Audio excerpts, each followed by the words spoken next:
to'g'ri yondashdi. Nega ikkinchi marta bosim qilyapti Ronaldu, Neymarga o'sha yaqinlashib. Bunaqa payt markaz orqali tetish tarkibida yana Alderweireld birinchi o'yin kabi Eldor sal pastroqqa tushsa kerak. Markaziy hujumga o'tadi. Aziz esa chaproq bo'ldi. Aziz Raimov chaproq bo'ldi, Eldor o'ngroq. Mana XG ko'rsatkichi albatta Portugaliyada ancha yuqori. Bizda past. Fransisko sal qoldi 5-0 bo'lib ketishiga.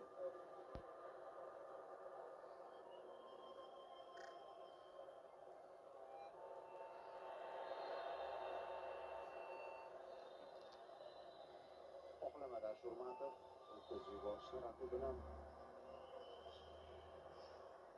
Mana hakam qanday ko'rgan edi vaziyat. Chapida ham tepib qolaveradi bu. Orada pauza ushladi himoyachimiz sakrashini kutgan.